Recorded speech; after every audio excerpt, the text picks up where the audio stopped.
So this is I called this meeting together, but I called this meeting together. Discussion, so. No, we're going to be discussing prioritizing capital improvement projects. And right now we have 50 with number one priority, and we're going to.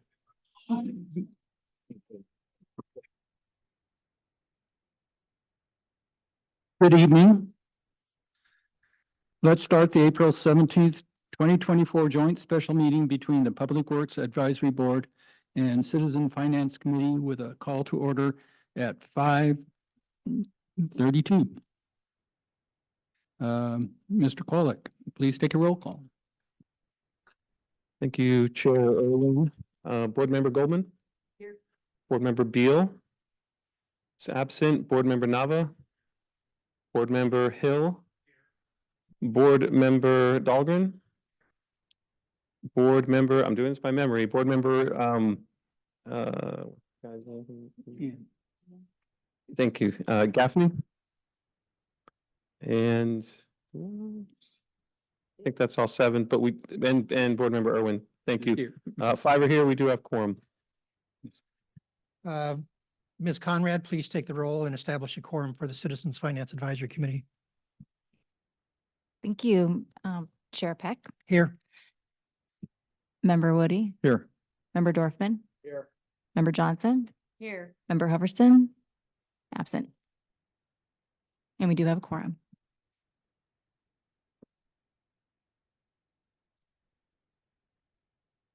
Okay, Mr. Kolek, well, the item to review today is the capital projects prioritization. And the recommendation is that we review and provide feedback on the proposed capital projects prioritization. Mr. Kolek, please begin your presentation for this item. Are there any board and? Yep, I'll take that on. And thank you, Chair Irwin. I'm just trying to pull it up here. Oh, there we go.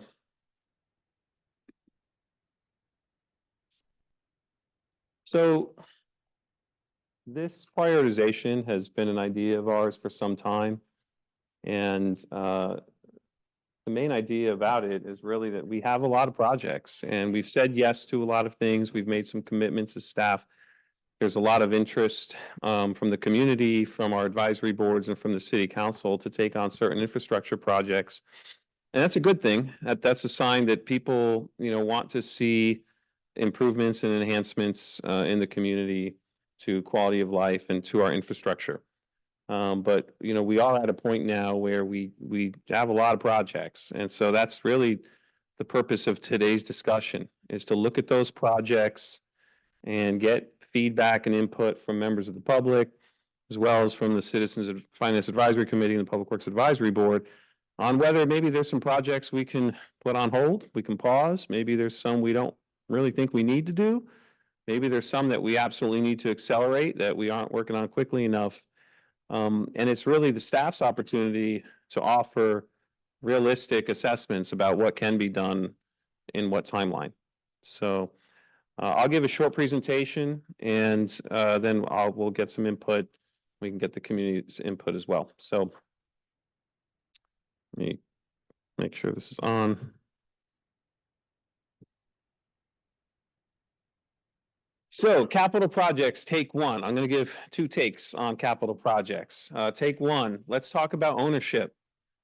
And I use the word ownership deliberately because really the city council and the city are owners of many systems. It's like we run these businesses. So we own a sewer system that includes pump stations and many miles of pipes and a treatment plant you may have heard of that was just built, and an old treatment plant that we haven't removed yet, and many other appurtenances that comes with operating costs. But it's also a system, just like everything else in the world, that ages. We have a water system. We own that system. We're responsible for its upkeep and its improvements, and if it's not working right, we're responsible for making it right. Same thing. pumps, wells, pipes, gauges, pressure valves, etc. We have a road system. Many people are not happy with that road system in their neighborhoods. They feel like the roadways are deteriorating. In many cases, they are. That's a system that we own, and we're responsible for, and we're accountable for. And I don't remember off the top of my head how many roadway miles we have. If Austin was here, he might have that. He is coming in a bit. I was going to say it's around 50. So we think it's 52 centerline miles. We have a storm drain system that is not, I just got a thumbs up from Emily. Thank you, Emily. We have a storm drain system. It is not fully built out. We have a lot of plans for new storm drains in the One Water plan. Oftentimes our streets are acting as storm conveyance. They are part of our storm system. The water just goes over the street downhill. But we also have storm drains and culverts that are failed. And we actually just saw this yesterday. You may see that there's some work going on the Embarcadero near Beach Street. There's been a failure there. And there was a failure adjacent to that area last year. So again, we own that system. We're responsible for it. We have a park system. Monty Young, Cloisters, Del Mar, Coleman, Tidelands, etc. That system ages just like the sewer system and water system and road system and storm drain system, and needs regular enhancements and improvements beyond maintenance. We have a harbor, which is arguably the gem of the city, but it is in serious disrepair. The harbor's sanctity and existence depends on its ability to block off erosion. The revetments and seawalls do that for us, and they are failing in some cases because of recent storms and high tide events. To our understanding, they've never been maintained. And so some of those facilities have been around for many decades, and they are aging. And we also have our facilities. We are sitting in one of those facilities. We have the community center and City Hall and the Shasta building and the courtyard and the fire station and the police station, et cetera. And again, these facilities are aging. We own them. We are responsible for them. So these systems that we have impact our quality of life. We like to say, especially in utilities, nobody notices the systems at all if they're working well. I mean, if the roads are in good shape and the toilet flushes and you turn on the tap and water comes out, no comment. These are just the expectations of modern life. The minute they're not working, there's a serious problem. And it's sort of unthinkable that, at least to us, in terms of our expectations, that one day you might turn on the water and there is no water because there's been a power failure and we don't have backup power at our reverse osmosis system, and state water is shut off for some reason. These things are not that far away, and I'm not trying to scare anyone, but our systems are very fragile. And so, one thing that we look at when we talk about capital projects is how do we make them more resilient? So who owns the stewardship of all these systems? Well, staff certainly. We are the ones that implement policy from the city council, and staff hires people who have expertise to work on these systems, to work on developing them and enhancing them and fixing them and building them. But we also have the advisory boards, and we appreciate you all looking into this today. We have the city council and ultimately the community. So we are all stewards of this infrastructure. And so the big takeaway here is that capital projects are investments in these systems. So take two. This is more the practical side. So in city practice, what is a capital project? It's any project over $50,000. That's kind of our baseline measurement. It can be a project like a construction project or a planning document. For example, the One Water plan, when it was done in 2018, I believe, cost around $600,000. So that means staff has to work on that, in that case with consultants, for a long period of time, and has to do public meetings with advisory boards, potentially community meetings, meet with the city council.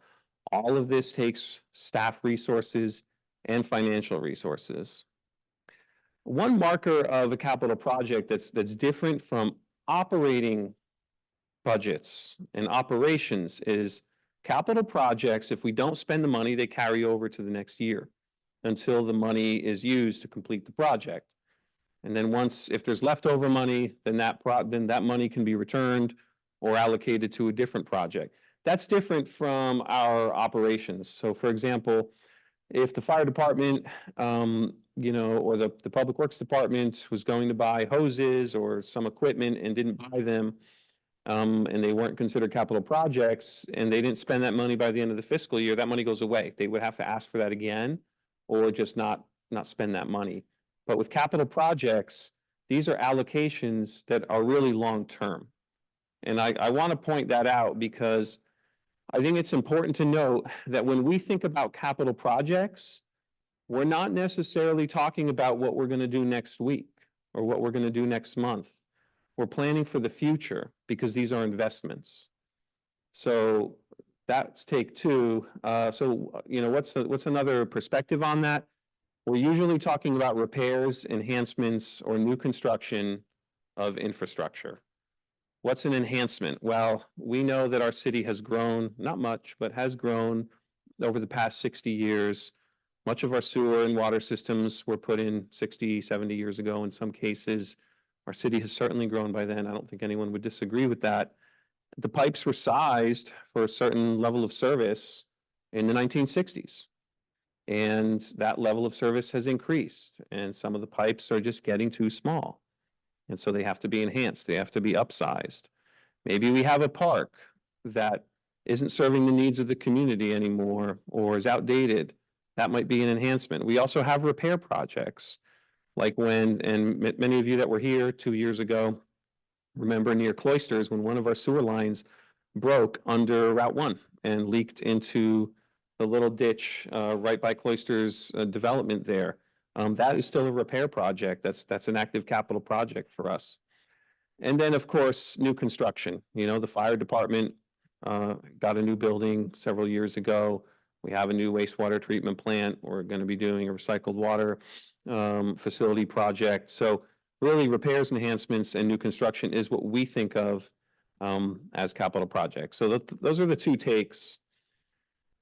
Here's a bit of a tutorial about what capital projects are. Again, some of you probably know this, but I just want to make sure we're all on the same page when we're talking about the same thing. How are capital projects developed? Well, ideally, it's done through strategic planning. And we've done that. The city of Morro Bay does that from time to time. So we did the One Water Plan, which I described in 2018. We do a pavement management plan, and we have a consultant that comes out and rates all of our streets. And they put together different indexes for the different street ratings, and we are able to prioritize streets in that way.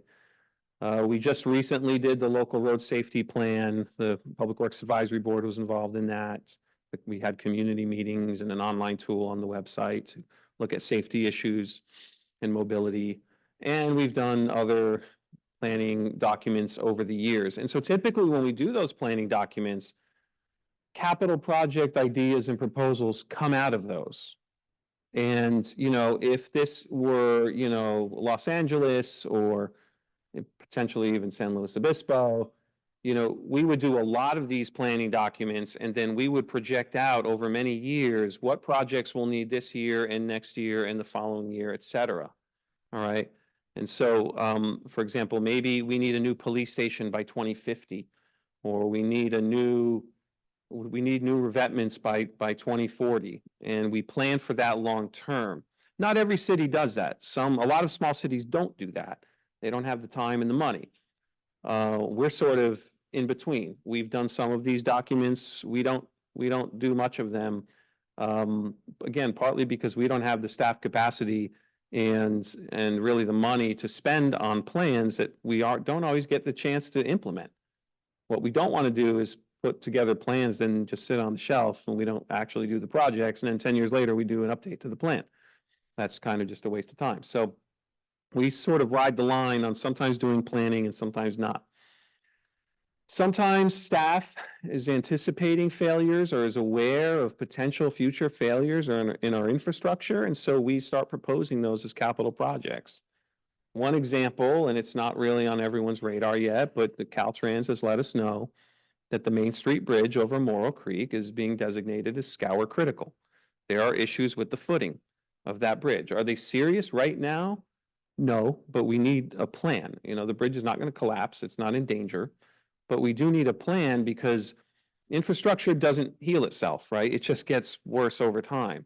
We've had a lot of calls to dig out the creek more to allow for more flow. Well, now we know, based on this document from Caltrans, that we can't do that. And so that issue now affects also flooding issues and drainage issues. So we, as staff, have an obligation to be the eyes and ears for the community, for the infrastructure that we all can't see, whether it be underground or wherever, to look at the condition of our infrastructure and say, hey, this thing is getting bad, we need to fix it soon, or we need to replace it, or we need to, you know, enhance it. And then maybe the lowest level of capital project development is something has failed and we need to get out there immediately and fix it as soon as possible. And we absolutely, several of our capital projects are in this category too. The Sequoia storm drain, which runs under someone's property in North Morro Bay and has a hole in it and is creating sinkholes. We had another one very similar at Elena and, remind me of the street, Austin? Well, we have that one too. I'm thinking of Elena and Juniper. And so those are issues where, you know, people's houses are being threatened by erosion because one of our storm drains has failed. So obviously that becomes a capital project very quickly and moves to the top of the list. So that's how we develop projects. I want to talk a bit about capital project phases.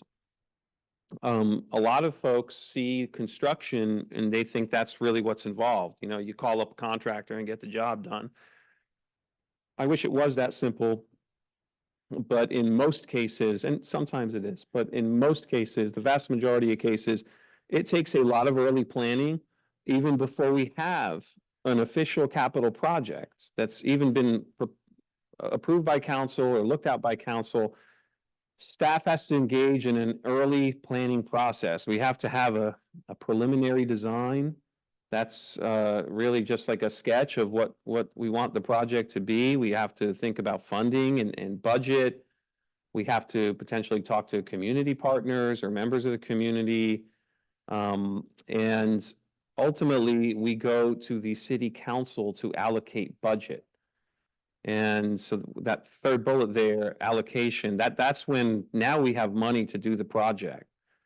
Once we have that, we can engage in environmental phase. Not every project needs environmental, but many do, and especially in California. And so that's a process where we look at what are the impacts going to be to the city, to the environment, to the neighbors, et cetera, to our other systems. And we typically get a consultant to do that work for us. And that stage can take a long time or a short time, depending. It could involve archaeological investigations. It could involve biological investigations. It could look at noise impacts, et cetera. I'll just give you an example for the roundabout. I mean, that environmental has taken years. So other projects, it may take a few months. And then once we have the environmental, we actually design the project. And again, not every project needs to be designed, but the vast majority of our projects do. And so you can think of it, if you're building a house, you need the blueprints before you send out the builder, right? You need the architect to actually design it. It's the same thing with laying a pipe under the ground. You don't just dig a hole and throw a pipe in there and fill it up and call it a day. I mean, there's a lot that goes into replacing a pipe. And only then can we get into construction, which is heavily regulated by the state in terms of how we can bring on a contractor to do that work. We're not going to go too into that today, but it's a process that could take months. And then during construction, we also do inspection of the construction. So that's the phases just for any capital project in the vast majority of cases.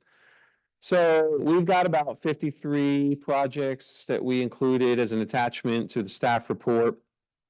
By the way, that's not a comprehensive list. That's the best list that we could come up with. There are projects that are in the planning documents that we did not put on that list. There's like dozens of stormwater projects, for example, that we didn't put on the list. There's other water projects we didn't put on the list. There's other projects that we are kicking around internally and thinking, do we need to do this? I don't think, for example, we put the terminus of the bike path. So for example, many of you know the pedestrian bridge at Morrow Creek, and you see like a rock wall is falling into the creek, and you see erosion there, and there's like exposed wires. That's not on our list, but that is something that recently failed. Well, it failed a few years ago, but it's failed at an accelerated rate due to some of the high tide events and recent storms. That's not on the list here, and obviously that's something we need to work on. So not all the projects on the list were active. So we estimate about 45 of the projects are active, and by active, it means we're actively working on them. There's somebody here out of the 4 of us, 3 of us, that have to take a meeting about this, or have to go on site and look at it, or have to talk to a regulator about it, or is getting complaints from a community member or city council member about it, or, you know, we're trying to figure out what to do next. And so it's taking staff time, it's taking staff resources. And not all are funded. I should have, but I didn't look at how many of them were funded. That's something we'll certainly do for the city council. We didn't have time to compile all of that, but many of them are funded by the city council already, and we just, you know, they're active, they're just not under construction yet. But some are not funded, and we're going to be seeking funding from the city council. I wanted to give everyone a sense of our staff resources for project management. You know, the city has around 105 employees or so, maybe 100. Don't quote me on that, but it's around 100, 105. And the Public Works Department has around 37 employees. But to manage projects, capital projects, we've got about 4 people who touch them. I'm the director of Public Works. Maybe 5% of my time is with capital projects. I work on the recycled water project. I sometimes get involved in the roundabout. Our city engineer, who's new, Cindy Cecil, spends about 30% of her time on capital projects. And she's getting her toes wet in some of them now, and learning about them. She is a member of the community as well, so she has some background and has kept a close pulse of what the issues are in the community. And you've been here 2 weeks, 3 weeks, 2.5. And our senior civil engineer is sort of the project management workhorse. About 65% of his time is spent on managing capital projects. That's Austin Della. And Austin has been here about 6 months, correct? And so then our associate engineer, who's not here with us, is actually in the office right now, mostly does plan checks for private development, which are not capital projects. But she does have one capital project that she keeps check on. That's Coleman Park, and she works on it when she can. Maybe 5% of her time, maybe even a little less. We have a public works inspector who gets involved in some of the capital projects. He's not managing them, but he does get involved in them. He checks up on the contractor. He's doing traffic control plans and things like that. And then we have an engineering tech who's also brand new. She's been here about a month, and she is mostly working on encroachment permits and development reviews. So, the one thing I want to talk about is, well, what does that look like? We have about 1 person, if you do the math there, we have around 1 person doing capital projects in terms of managing them. And we have around 45 going on simultaneously, and then more coming, right? More coming. So what is the effect of that? Well, we don't push out a whole lot, right? We might do a few feet on one, and then another one, there's some issue, and okay, we got to work on that right now. And we push that one forward a few feet, and then we move to another one, et cetera, et cetera. And so you don't see from the outside a whole lot getting done, but we're constantly scrambling inside. We're always working on these things all the time. And the effect of having that many projects means we don't have a clear focus. You know, it means we're in the putting out fires mentality every day. And so it's like, what is the emergency of the day? And that's what we are focused on. So we're not, you know, that is not really a recipe for productivity. And I think everyone understands that if, you know, you have a waiter who's responsible for 10 or 12 tables, okay, that's a lot for a waiter. If you give them 45 tables, you know, you might not get your meal if you go to that restaurant. And so that's what we're seeing. Now, that waiter is running around doing everything they can to serve those people, but a lot of people aren't getting their meal and a lot of people are unhappy. So that is our situation, as I see it. A healthy number of projects per project manager that's full-time on project management is around 8 to 12 projects. We've reached out to other cities in the area. We don't have all that data compiled for this group today, but that is something we'll be bringing to the city council. We're waiting for a couple more responses, and we want to dig into some of the responses we got, make sure that we understand the other city's position correctly. And that's my experience working for other cities, about 8 to 12 projects. So we're doing about 4 to 5 times the load.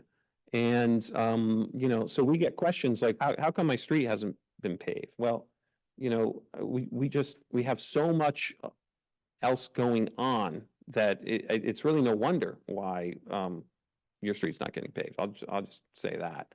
So we did a very preliminary look at our list, and we are recommending removal of a few of them. We're going to be recommending this to the city council. We marked those in red in the attachment, and I'll just mention 4 of those are kind of plans and analyses.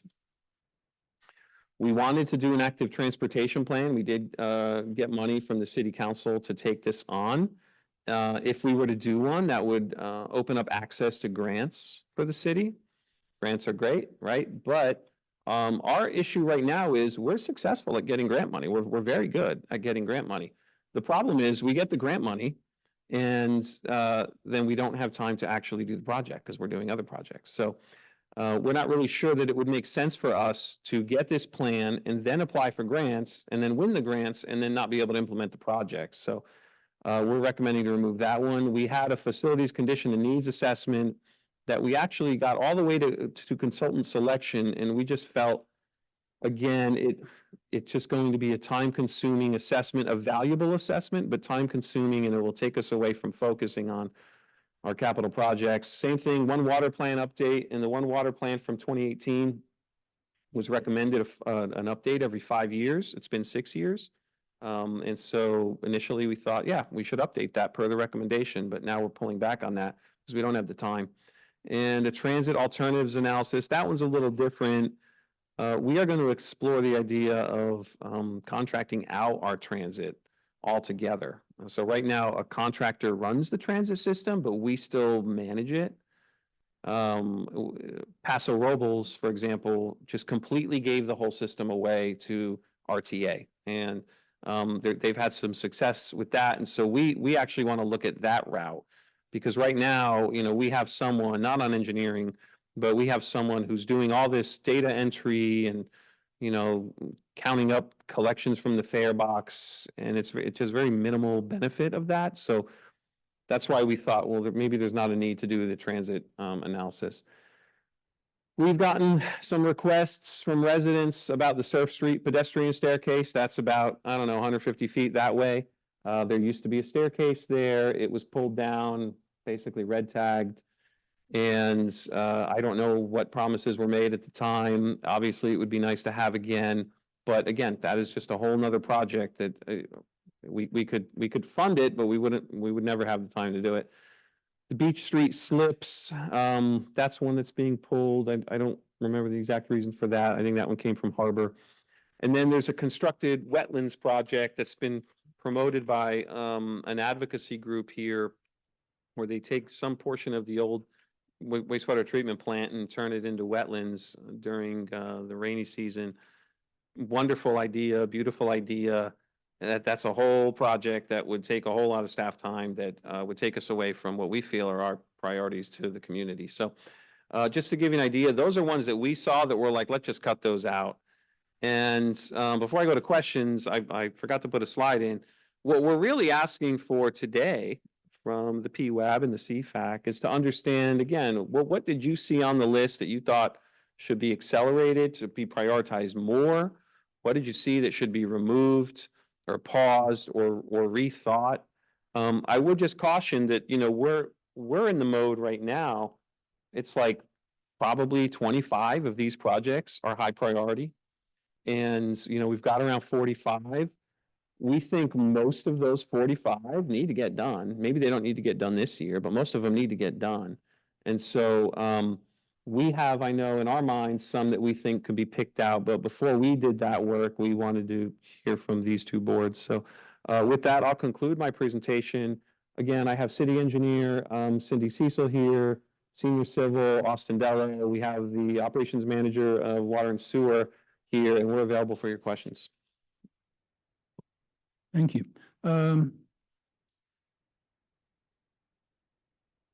I have some questions, but before we go, would you do me a favor and introduce everybody to Della, Mr. Della, and Ms. Cecil?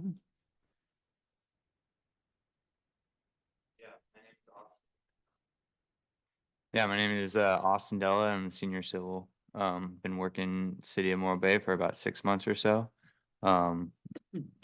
What sort of experience are you bringing to the city? So the last 5 years, You're up. oh, you can take it off. Okay. Yeah, so the last 5 years, I've been primarily in construction management, delivering capital projects for agencies all over the Central Coast. Public works type Cal thing? Poly, and yeah, registered civil engineer. And do you like Cynthia or Cindy? Cindy. Cindy, please introduce yourself too. Cindy Cecil, I'm licensed civil and structural engineer. I've worked for the County of San Luis Obispo in Public Works. Here, there we go. I've worked for the County of San Luis Obispo in Public Works. And I was the team lead for civil and structural for San Diego Gas and Electric. And I have about 30 years in addition to that of mostly structural design, civil and structural design. Thank you. I appreciate that. Mr. Peck. Mr. Peck, we would like to make a Thank you, statement. Chair. I just want to take the opportunity to thank the PWAB for letting us crash your party. I think there was some discussion with our meeting with City Council about the need to bridge across the various city advisory groups, because sometimes we deal as silos and we don't share information. So we're very happy to see this happening, and thank you to Councilmember Edwards and Ford and the overall City Council for making this happen. We come this from a couple standpoints. Number one is that our statutory responsibility is to track the use of Q&E funds. And we get a very detailed report about operations and that sort of thing. Not so much on capital, but our duty is to make sure that the money gets budgeted according to the way the voters thought it was being done, and then to actually make sure it got spent that way. So this helps us identify things that are getting spent, maybe they're getting spent timely, or if it needs to be reprioritized, to be involved in that as well. So we're happy to kind of be on the expenditure end of that, so we can understand how Q&E monies are being spent better. But anyway, thank you for letting us participate today, and we look forward to the discussion. Thank you. So we also want to open up to the various board members if you have any questions you want to present to the, let's open public comment. No, committee members, questions for the staff.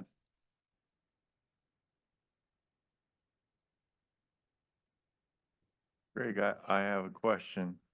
There's a difference in my mind between assets and the maintenance of facilities.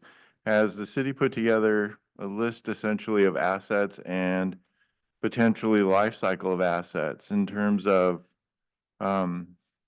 when they are no longer valuable as an asset and become a liability. For example, you were mentioning the terminus of the bike path near a beach we call the Pit.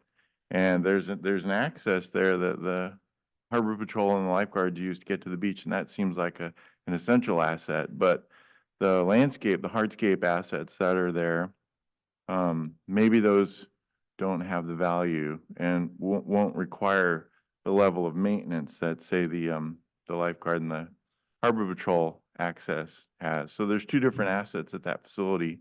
Prioritizing assets versus, I guess, just the upkeep. It seems like valuable information when deciding which projects to take on. Is that something that's available in this list? Thank you, Board Member Nava. I think that's an excellent question and a very sophisticated perspective on what we do. And you're correct, there is a difference between assets and kind of upkeep of infrastructure. In my view, and finance may have some kind of rules about what's considered an asset and when it's a liability. And I don't think that's what your question's getting at. I think it's more if, you have a physical thing out there and is it that or this?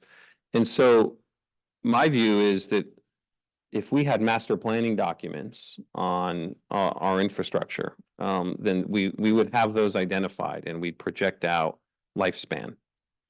We don't have that. So that goes back to the slide that I had earlier here. There's the strategic planning, which I think what you're bringing up would fall under.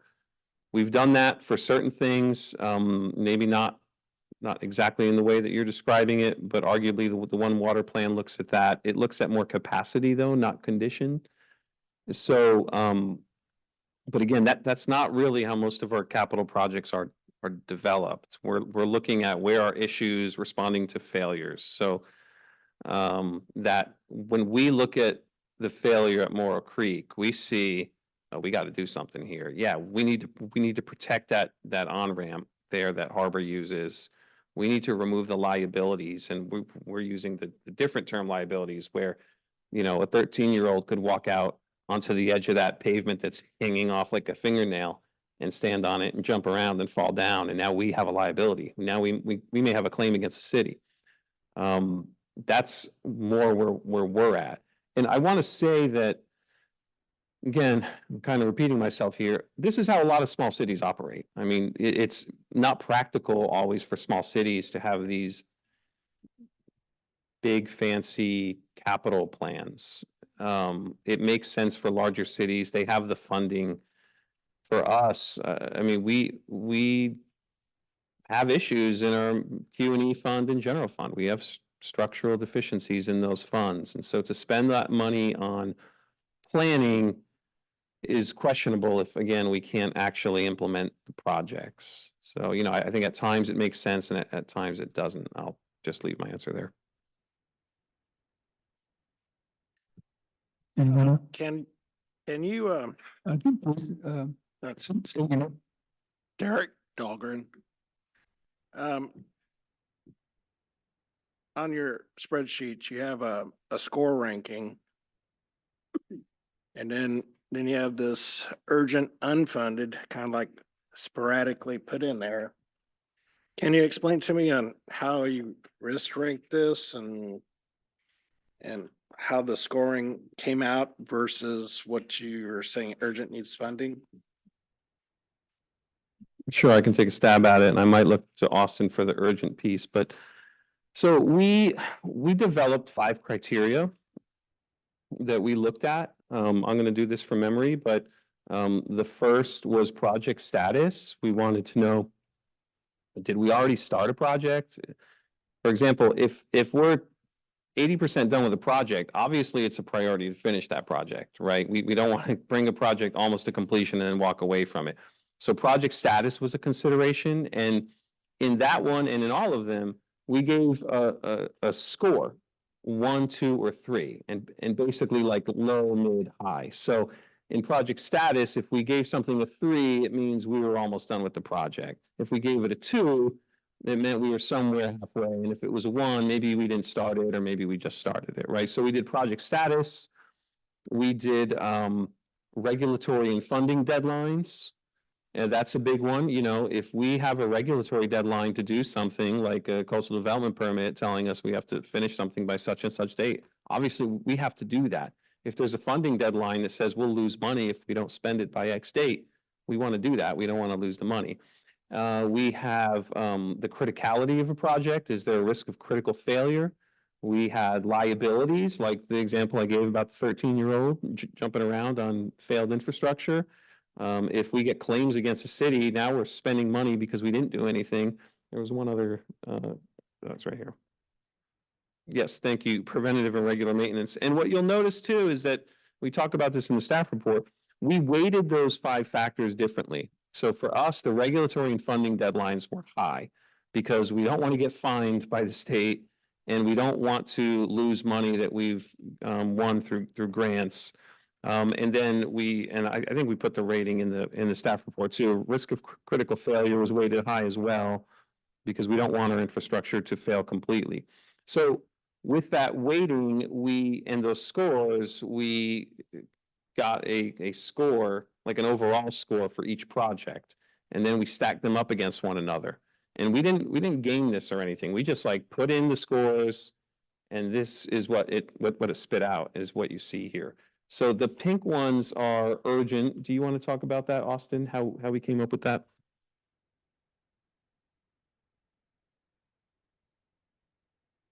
Yeah, so for the color coding, the pink just meaning that it's urgent, that there are it's on Just pull closer. here. So yeah, the urgency was kind of determined by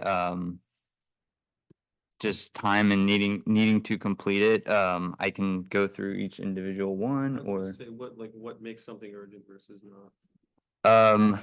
you know, I guess I have to kind of like go through individually. The digester cleaning, that is something that just it needs to be done. There are gases in the digesters that need to be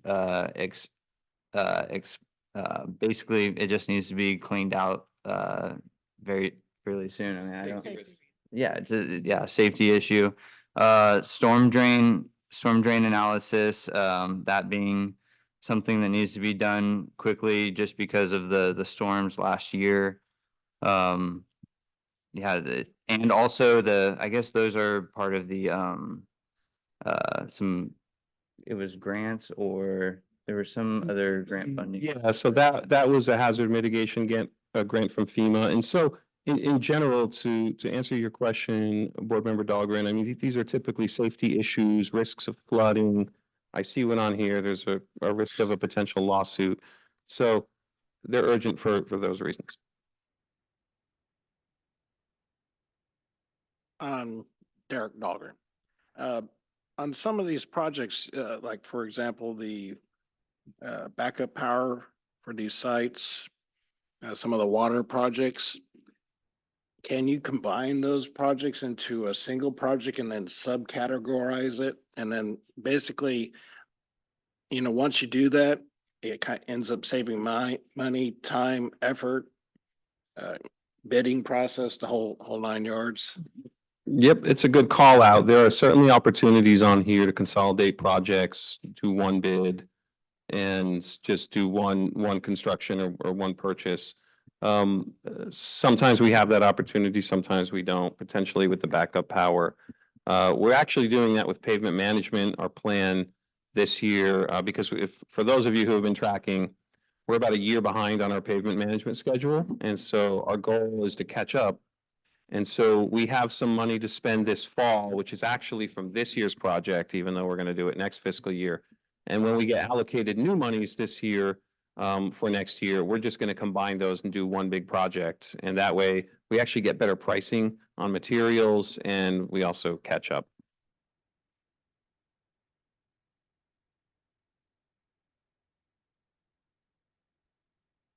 I just had one question. I brought this up a couple months ago, and it's about the Quintana Main accessibility.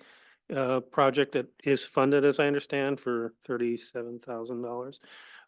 That overlaps with the LSRP project because that Quintana Main intersection was a major part of that study. And I don't know that if there's any way to combine those two projects.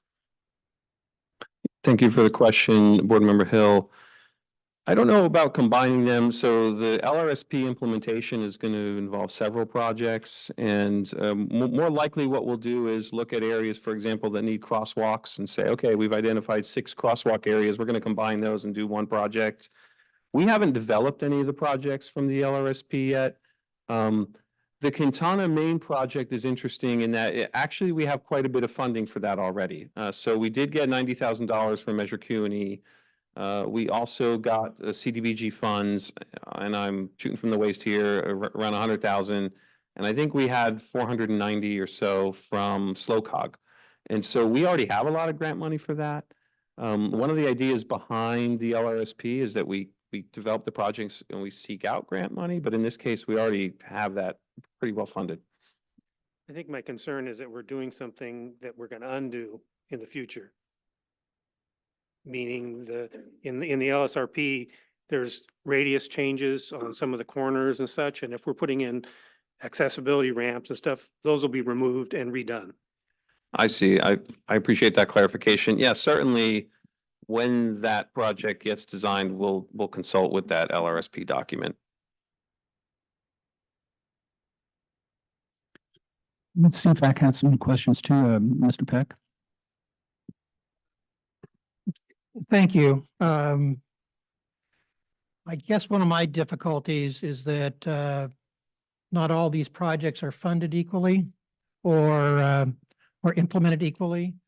The water fund, for example, has its funding sources, and the sewer fund, and Q&E is funding some of these, harbor perhaps. So it's difficult to understand in kind of a 1 through 45 rating. You may get all of them done in the water fund because there's funding for it. You may get none of them done in the sewer fund because there's no funding for it. So probably one of the basic prerequisites for me is to understand within that funding source, what money is really available. I get that council may have budgeted that, but from a practical standpoint, what real available monies are there? And the rating should be within that fund, not across all funds. I also understand your comments about, master planning and that sort of thing. I wouldn't characterize it as fancy. I'd characterize it as an essential prerequisite. We do things incrementally here because we do things incrementally here without really knowing that what do we need to do for the next 5 or 10 years. So I'm not one that would encourage you to take the capital facilities evaluation off the list. I think that is absolutely necessary. The harbor evaluation is absolutely necessary along with the waterfront master plan. Those are going to inform what's the most important thing to do. So I wouldn't mind sort of dialing it back and slowing down and actually figuring out where we want to go, because if we don't, we're guaranteed not to get there. So I'd really encourage that. For me, there were some items on the list that probably just be put on hold. I characterize one as the North T Pier for the kind of money that's being spent on that, that's current usage. I think that needs some serious evaluation, especially in light of the fact that there are very real questions about what's going to happen in that part of the waterfront world. I also think that, again, that if there is difficulty staffing the capital projects, I assume that the capital projects come with some sort of budget allocation for design and administration, construction management. And I get that you have a limited staff, but I think when we assume that we budget items out for implementation, that it carries with it some staff capacity or some money for staff capacity. And I think I'll just kick that can to the council to say, how are we going to do that? Because I hear your concern that it's just the 4 of us and there's only so much capacity. So is the choice to dial it back to 12 projects out of the 45 and what you can do? And I'll say that we probably need to think about these things as the things you have to do. I read some of the descriptions as, we have to do this as part of the WRF. We have to do this as part of the environmental analysis. We have to do this as part of the treatment plant closure and decommissioning. No disagreement there. So if there are items after that that you have the capacity to do, let's do them. But I don't want to assume that we're evaluating 45 projects when the ones that you have to already do are taking up all of your time. I appreciate the comments, and if I could respond, Chair, to the one, about the assumption that there is, budget, that when budget is allocated, there's capacity for project management and such, and, there's not in terms of staff capacity, so and that is sort of how the, I don't want to say the finance system works here, but it's just sort of how we charge our time here is, the staff in front of you are charging their time to, the general fund or Q&E or the water fund or the sewer fund, not to a project. And so, there is certainly a way to account for projects where, much like consultants do, you bill to the project. And so then when you do that, if you want to allocate funds to capital project, you have to allocate a lot more money, but at least you know it's going to get done because you have staffing to do it. And that could be done here. That's a bit more of a complicated finance system. I've seen it done in another city, sort of, more of a hybrid of that, where some staff were doing that and others aren't. But that is not how we do it. I mean, we also have a cost allocation plan that finance manages that sort of divvies up how staff are paid for. And so from the enterprise funds, Harbor pays out for some project management and water and sewer pays out for some project management. There are some staff here in front of you that are partially funded by water and sewer. But the fact is the projects themselves are not billed against. And so, I appreciate that observation. It is not how we currently do it. I guess Yep. when I think of a Caltrans project, there's usually right-of-way design, Mhm. administration, and then construction.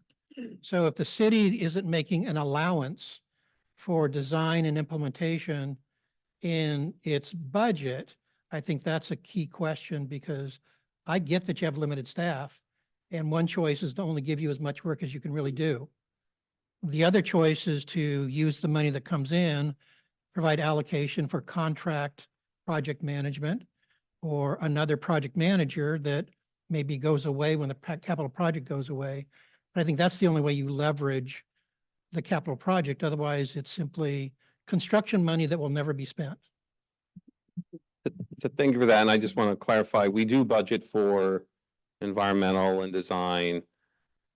It's not that we're just budgeting for construction, but what we don't do is budget for, in some cases we do, for example, with the wharf, we had a project manager, right? That's Carollo. But if we're doing road paving, or if we're doing Coleman restroom project, or any of the other projects here outside of the wharf, the expectation is that staff is going to manage those. And so to your point earlier, I think there would be a lot of value in cutting these up by fund.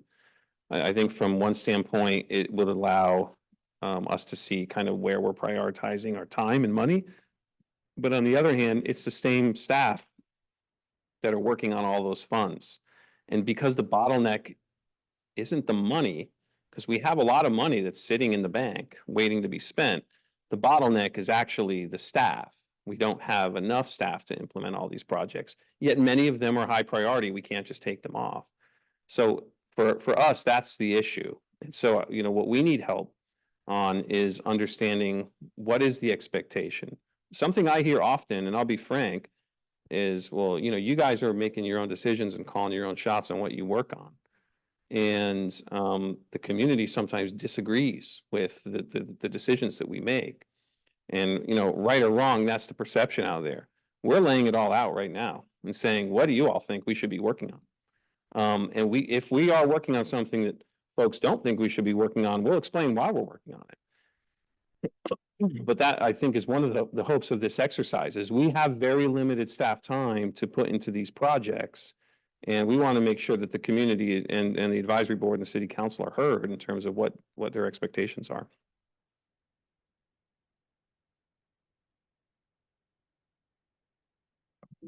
Oh,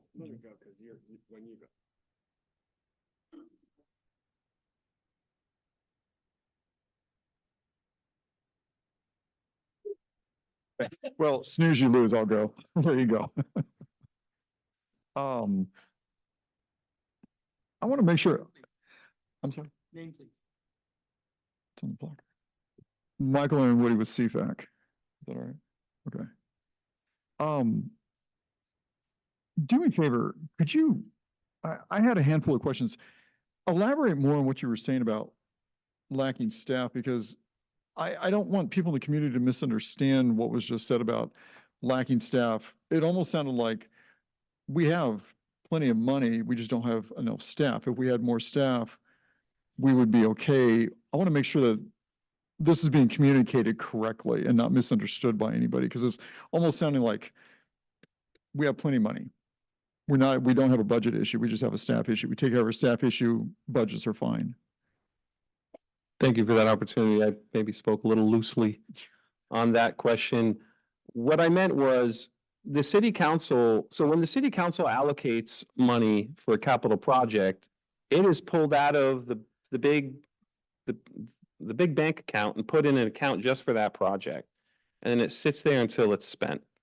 And so we've done that for a couple dozen projects already. There's money sitting waiting to be spent for those specific projects.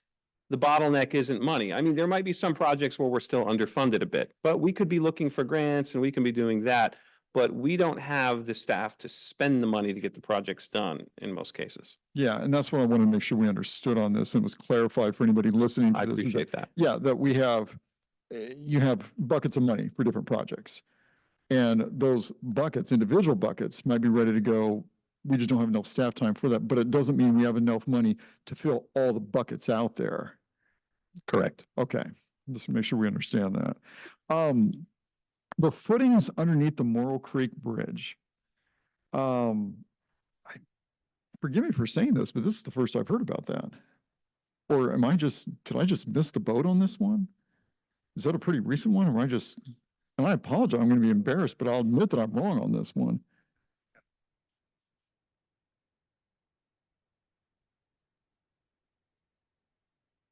Yeah, thank you for bringing that up. I did kind of just throw that out there. And I hope I didn't alarm anyone. So Caltrans does, I believe, annual inspections Yeah. of all the bridges. They're responsible for doing that. And the recent inspection report on that bridge gave us notice that it's considered scour critical. Is it all the lanes across the freeway, or is it just on Main Street? That's the issue? This is the Main Street Bridge over Morrill Creek. It's just the Main Street, but not the one that goes over. We wouldn't Just receive notification about that. Okay. Yeah, that's what I thought. Okay, so it's just the Main Street Bridge. When they say it's critical, what are we looking at in 5 years? 5 years, 10 years, 20 years? Our direction was to provide a plan of action on mitigation, basically, which is part of our plan at this point. Is we've already submitted grant funding for full replacement through Highway Bridge Program. So that was done 3 months ago through Caltrans local assistance. Okay. So we're just waiting basically right now. I mean, we don't have a capital budget or project for replacement of that bridge. We're looking at, 15 million probably, by the time we go to replace it. So we're gonna need some grant money. And if I may, Please. Committee Member Woody, just want to point out when we're talking about the projects, this is one of those that, folks will ask, well, why aren't you just doing pavement or what? Well, we're working on many of these that aren't actual projects yet, but we're being notified about something. We're looking into it. It takes analysis. We submitted a grant on it. We haven't advertised that. We haven't messaged that out because it's not actually even a capital project for us yet. we are going to be making a request to the city council for some money to look at our three bridges, that bridge, or three vehicular bridges, that bridge, the Chora Creek Bridge, and why is it escaping me now? Oh, and I'm sorry, our two vehicular bridges and then the pedestrian bridge. So, you know, that may become a capital project soon because all of them have some issues, so. Okay, now, I don't, I'm not bringing up this issue to create a sidebar discussion on this because that's not the intent of this meeting here today. But good or bad, and I won't get into the discussion, we have a community that is largely based on the finances of tourism. Okay, now, it's not our discussion here today, so that's not the point of this. That being said, we bring in so much tourism, cars coming in, infrastructure being used, on and on.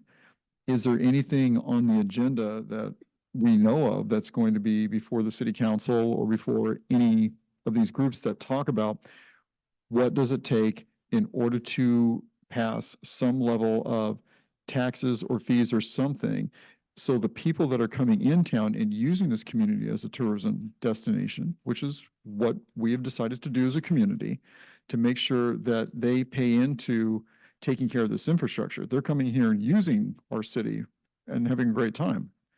Come and have fun, that's great. But is there any discussion that you're aware of that the city council is having, or any budget discussions being done that says, hey, what else does it take in order to increase the finances of this city to take care of this infrastructure that's aimed at people coming in from out of town? I'll just comment briefly that, you know, I'm sure that the city council and the city manager are cognizant of that issue. How Yeah. do we capture money from the folks who come here to visit and actually wear out our roads and our other systems that are mentioned here? And it's something that's being worked on at that level. It's not something that any of us are involved in at this time. The last bit of this, the 52 lane miles, I know Chairman Peck said he's going to be up tomorrow morning measuring that and double checking that tomorrow morning at 5 o'clock, in fact. I'll lend you my surveyor's wheel, in fact.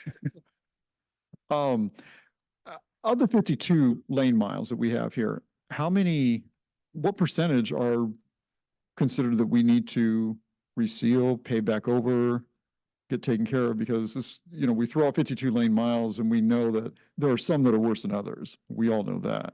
There are some that are worse than others, and I would just take a different angle on it rather than percentage. We look at the PCI, the Pavement Condition Index. Mhm. That's sort of objectively determined by a consultant. And I think right now we're at around 59. When I started here, we were at 63. So it's deteriorated 4 points since then. A lot of that has to do with the floods. And so I'll just leave the comment on that. The phenomenon with pavement is that the more you defer the maintenance, the more expensive it gets Yeah. at an exponential level. And so a slurry seal, like you mentioned, on a road that's in relatively good shape is cheap and it will preserve that road for a long time. Whereas a road that's deteriorating, you can't slurry it, you can't even slap, you know, pavement on top. You actually have to dig it out and reconstruct it, which is very, very expensive, even for short spans. And so this is the conundrum that we have. And I say that because your comment about the percentages sort of implies that there are streets that need work and others that don't. From a bang for your buck perspective, you know, we don't implement a worst first policy when it comes to pavement management. If we did worst first, that would be like sending out a fire crew to a house that's already burned down, and them trying to reconstruct it while you have 6 other houses that a fire was just lit at. And so I would just say we try to look at the pavement condition holistically and improve our index by managing the streets that are in decent shape and maybe picking off 1 or 2 that are in bad shape that we can improve on the side.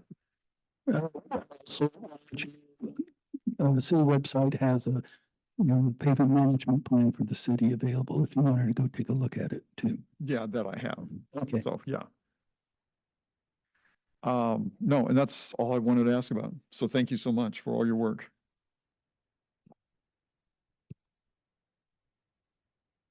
Brian Dorfman. I was interested in the the question on the assets, I don't know if the harbor, the park system, I think I saw on your chart there, would those be considered assets or part assets? I mean, are you making money from those?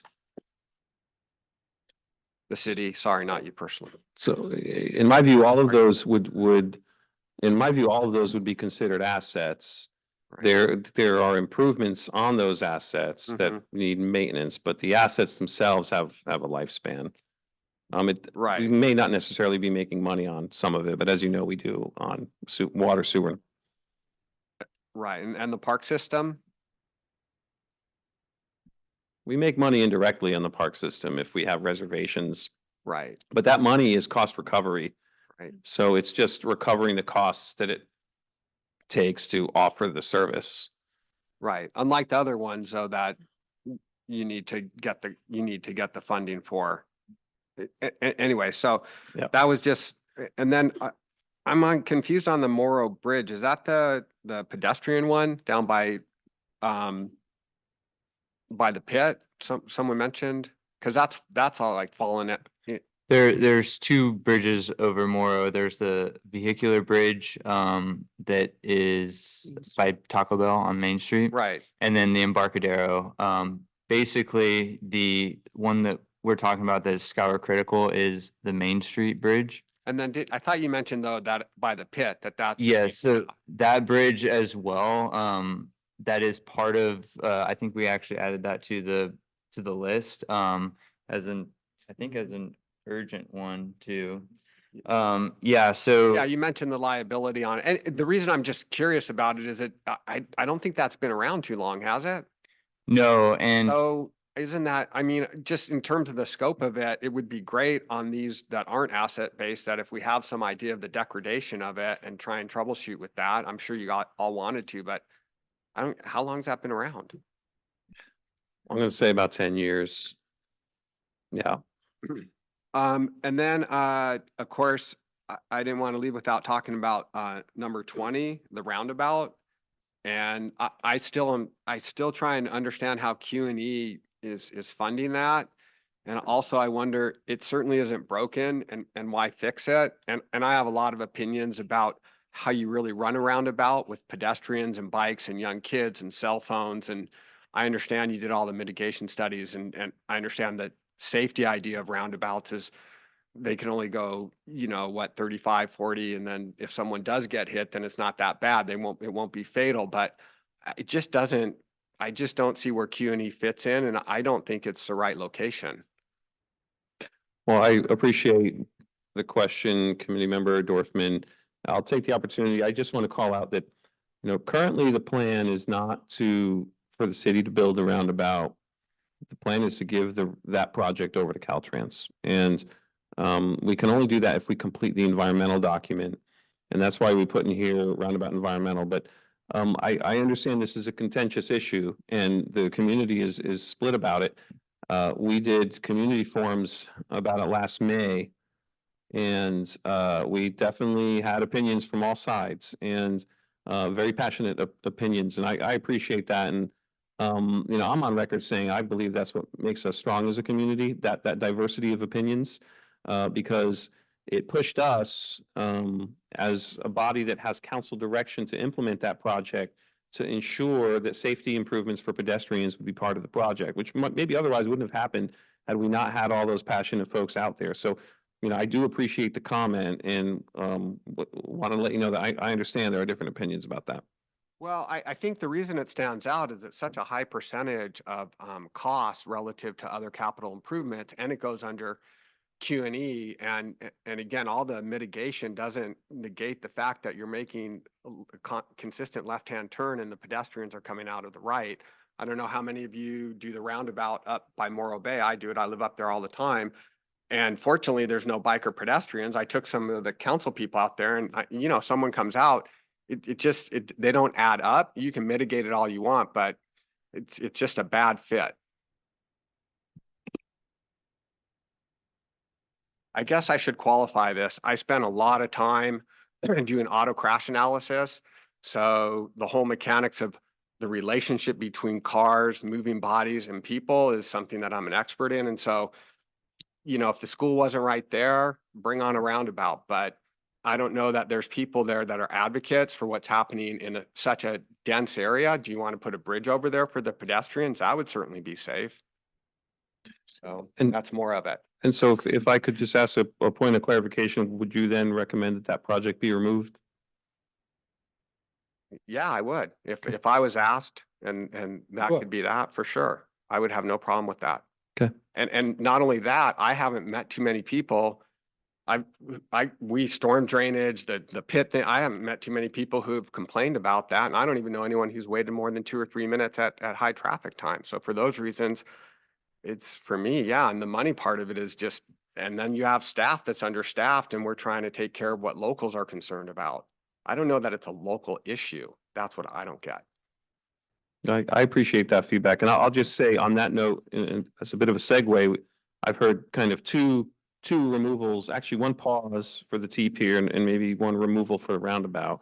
But we certainly are seeking more feedback on this list in terms of acceleration, pausing, or removal.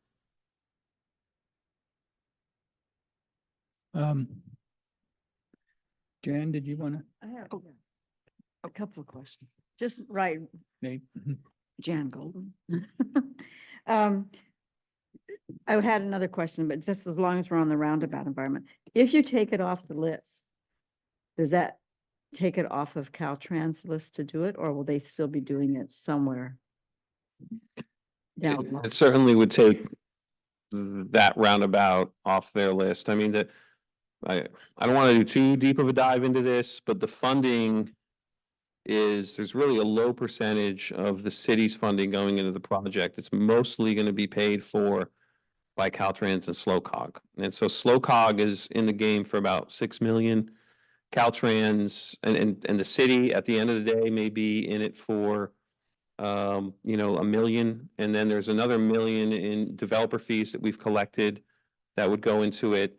And then the rest would be paid for by Caltrans. So city discretionary funds, about $1 million for maybe a 12 or 13 or $14 million project. So that said, $1 million is significant. And so, that's kind of the big picture with the funding there. And yeah, if we pulled out, that project would just go away. And just for my experiences, the delays have been up to half an hour at that intersection. Yeah, I'm very much for. Personal experience. Yes. You see the traffic back up to past the Colonial. Occasionally we'll back up that far and during the school times, people are looking for ways to avoid it. And to avoid it is, you drop the kids off of half a mile from the high school and then walk in. So, it has a lot of impact to the people, especially on the north side. Well, I would imagine the project itself would take what, 2 years, the build out? I would guess 12. I would guess 12. 12 years? No, No, it's- sorry. I thought- How long would that build out be for the roundabout? Excuse me, I was distracted here for a moment. So we, best case scenario, think environmental might be done 9 months to a year from now. So now we're in 2025, let's say, February. And let's say a year for design, but at that point, it's already in Caltrans' hands, no more city cost. And I'm sorry? Just the About build out from when it two- starts building, like how long will that road be shut Two down? on design, so that puts us in 2027, then construction, 1 or 2 years. So 2 years, thank you. We have a Caltrans guy here, luckily. So about 2029 it'd be done. The build out would allow for the roads and intersection to remain open. There are examples where this has been done. It's kind of confounding until you see it, and there's YouTube videos that show that the road can stay open. Essentially, what they do is make it into a roundabout before any of the infrastructure is built. So they put cones or whatever in the middle, they treat it as a roundabout, and they build the inside of it while there's traffic going around. So about 2029. I have another question. When you were talking about there's some funds that get carried over if they're not used, and some funds that aren't. So recently it's been in the paper, I read that, that some money there was some more money was obtained from the federal government for our harbor. And you're also working on things with FEMA. When you get that money, is there a time limit on any of that? If you're limited on staff and you can't get to work on it in the next, for a while, is there a time limit or does the money, once you get it, is it ours? Thank you for the question. And, different grants and funding opportunities have different rules. The North T Pier did receive $1.5 million as a congressional earmark. They don't use the word earmark anymore. I think they say congressionally directed spending. But we did get $1.5 million through Carvajal's office for that. That has a 10-year time limit, which sounds like a lot of time. But I see a head shake from Mr. Dahlgren. It's not really. Also consider 1 year's gone by since we've received that already. So we got about 9 years to spend that. And then for FEMA, it's a little different. We just got our FEMA payout for COVID 4 years ago. So that just, buying the equipment and the masks and all that took about 4 years to get. And I think we got paid like $80,000. And so it takes many years to get FEMA payments. I think the conundrum with FEMA, now that you've allowed me the opportunity to speak on this, and we haven't spoken about it yet, but there are different categories of reimbursement there. But the key word is reimbursement. They're only going to give you money back for money you've already spent. And so we had damages from the January 9th and March 10th storms of last year. We did a lot of cleanup right after. You may have seen our heavy equipment moving around mud and silt and other things, refrigerators that had washed down the creek. Who knows where they came from, but I think we got 4 of them. We are working on getting those expenses that the city laid out reimbursed, and that may take 3 more years. Now, there's actual damages from the flood that we haven't repaired yet. And so we can't get reimbursement for those damages until we actually do those projects. And so we're going to be coming to city council at some point in the next few months to decide whether or not we actually want to do some of these projects. Some of those involve our harbor. It's not quite that clean. There are grants which FEMA does provide. But to do it, you have to go through their process and they say, okay, you've been authorized this much money. We're going to give it to the state and the state's going to monitor our progress on getting those things. So they do reimburse us, but we don't have the 4 or 5 years for some of the construction projects. As progress is made on it, the state will be reimbursing us so it is a piecemeal process for the FEMA, but it is messy, which you do know. That's true. And there's also, and I guess this is the point, is that there's some decision points for the city on whether or not we want to take on some of these projects. Clearly, if there's free money coming, we want to take them on. But then we look at, we didn't break any of those. I think we broke out one of them in our list of 53. If we broke out all the FEMA projects that we would go do to seek reimbursement, we would probably be adding another 2 pages, Cindy just said. So that is a question, and we deliberately didn't jump into it for this meeting. We just have number 7, FEMA, and that's really a catch-all for like a couple of projects. Is there, you said that you haven't decided on all of them, that you're going to go to city council and ask, decide if there are other projects that you can probably get FEMA reimbursement for, whether you're going to take care of them. Is there a time limit on how, between the damage that was done in last year and when you get it and ask for reimbursement? Yes, there's 18 months and then you can get an extension. We're nearing the 18-month point. And so we will be seeking extensions. Just to kind of clear up the perception, these are things that staff doesn't make decisions on. We bring these things to the city council for direction. And so, we gather the information and we do the legwork, and then we come to city council and say, hey, what do you want us to do? We usually have a recommendation just based on our, expertise and experience, but those decisions will be made by the city council. Derek Dahlgren. Gene? Yes, I had some questions related to decommissioning of the former plant, because I see there's several projects and that they're mostly unfunded, and in the description, it's indicated that there are negotiations with Cayucos that are needed. Can I assume that if there are negotiations, that funding will be made available? Because some of these are very high priority projects from your list. Thank you for the question, Committee Member Johnson. There's so many ways to answer that question. Decommissioning is certainly a priority. What number did it get on ours? 19. So the old plant is jointly owned between Morro Bay and Cayucos Sanitary District.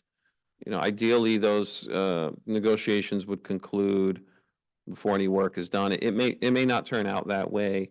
And we'll see if that happens. And I can't really speak about those negotiations, but suffice it to say, we think that we have funding through our state revolving fund loan, the SRF loan, to do the decommissioning. We don't yet know how much it's going to cost.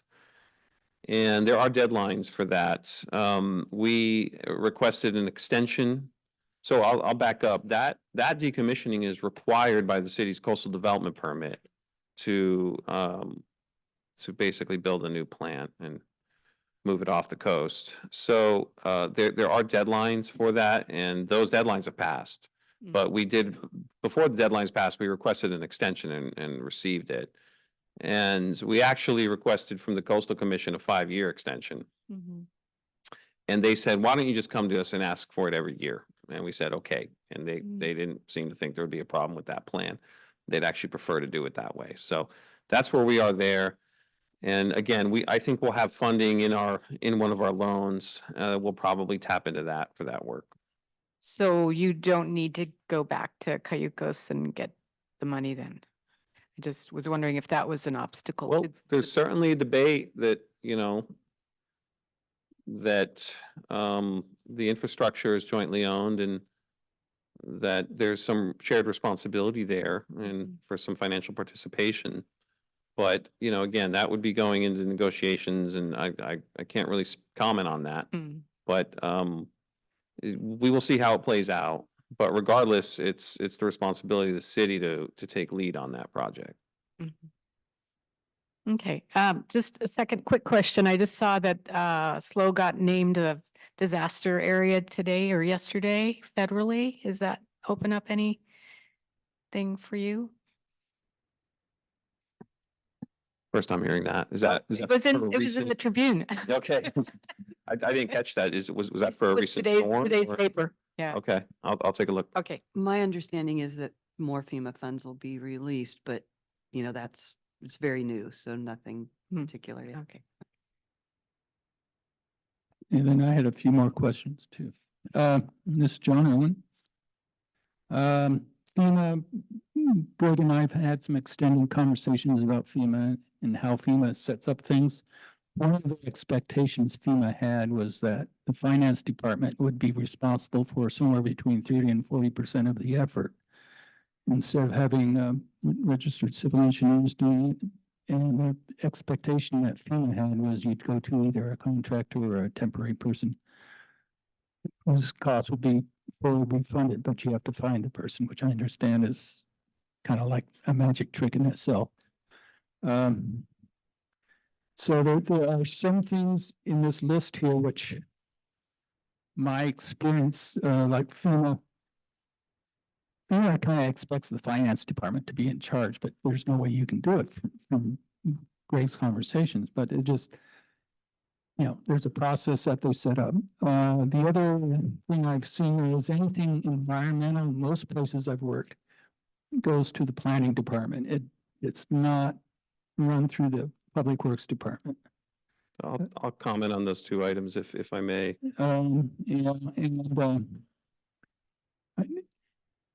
Can you spitball a resource plan for the effort for what you see here for, say, the first year and a half? Yeah, have you guys done something like that? thanks for the questions. I've got three of them and let me try to answer those. Okay. So, we work cooperatively with the finance department on the FEMA thing. I mean, right now, we are in the phase of inspections and requests for information. What are the GPS coordinates of the debris bin on this date? And that's just information that the finance department could get, but they would just come to us. And so it's more efficient for the engineering division to handle those sorts of requests from FEMA. There conceivably may be a point where it's more finance driven in terms of process. We're not there yet by any means. And so I would say that the finance appropriately has not been involved very much, but they are certainly back up and they're listed on the documents and they are kept in the loop. In terms of environmental, it's true that the planning department typically has a role there when there's no impacts. So if there's no environmental impacts and we are seeking an exemption from CEQA, then we go to one of our planners and they metaphorically stamp that. But in cases where there are impacts, it's certainly the responsibility of the Public Works Department for a capital project to produce a document through a consultant that analyzes those impacts. And it's, I think, very appropriate to be seated in the Public Works Department because we are the consumers of that information and we use that to create design for the project. In terms of a resource plan, we had grand plans to include all of this. And actually, there's a whole other kind of colored chart, and you see some of it on the attachment. Right now, it's just set up to show, and again, if you have it printed out, I see some of you do. It's just set up to show how many quarters it would take in a year to complete the project if we dedicated our resources to that project now. But we obviously can't do that for 45 projects all at the same time. And so we started toying with, well, what would a resource allocation look? That becomes very complicated because it's like, well, what percentage of Austin's time will be dedicated to this project? And then if you change the prioritization slightly, the whole stack of cards falls down. And so what we decided was we would look at that resource plan after we determine what the priorities are. And so, that's something that we hope to inform the public about once we get some direction from the city council on priorities. So, what I'm hearing is some of this work here is actually, there's other departments which are going to have some effort in some of these, but this is just your effort that you've been watching. Is that right? Yes, there are other departments involved. The harbor department is a good example. They're down at the harbor all the time. They tell us what the needs are usually. And so there's involvement. But in terms of project management, we in Public Works Engineering are managing the projects. Okay. And then the other point which Mr. Peck came up with is, this priorities. My life has always been, where's the money coming from? Is it actually available? And if the money is available, there probably ought to be some indication on this thing that funding has been identified. And if it has not been identified, that's a kiss of death unless it's going to cause something to fall into the creek and somebody's going to crash. Thank you for that comment. And I think Mr. Comment shared that offline as well. And that's something that we just didn't have time to put in here, but we will be bringing the city council in terms of funding source, et cetera. Thank you. One thing I would recommend is if you can also put in not just whether funded or not, but what the funding requirements are and to the degree you can estimate at the percentage of completion. That's really helpful. That just shows it allows to cull easier because if it's something is highly expensive and it doesn't have immediate liability and then it easily slides off. Noted. Greg, the projects on here that are that have to be done in a certain time period or your funding is dependent on it being completed, are those hopefully on the top of your list of things, of your projects? I mean, would that be how you would categorize which projects should be on your to-do list if you were putting them in an order? A numerical order? Yeah, If you scored them? it's a good question. So the grant / regulatory deadlines, that's weighted 45% out of 5 categories. So that received the highest weight. That said, it doesn't necessarily mean that those all came up to the top. I mean, for example, recycled water, we have to do that by September 2026.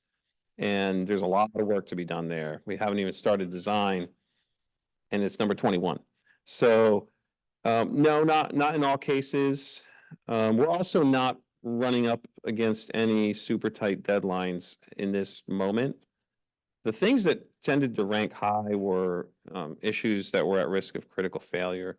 Sometimes because the critical failure would also represent a regulatory issue, right? If something with our wastewater system failed, we rated it, or if we think it might fail without action, well, we rated that high for critical failure, but then that also might mean that we'd violate some regulation. And so then we rated it high for that as well. And so those are the ones that kind of rose to the top in our view.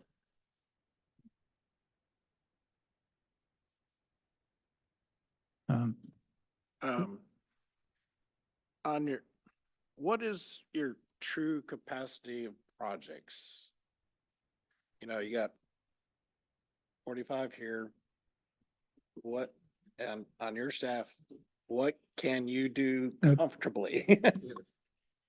What can you do comfortably? Yeah, thank you for the question. We mentioned in the staff report, and again, we're giving an estimate here, but about 3 to 5 a year. Given our current staff capacity now and the fact that we're working on 45, we think if we took some of these off of our list, we can get more done more quickly. So 4 to 5 each or 4 to 5 all or total? Total.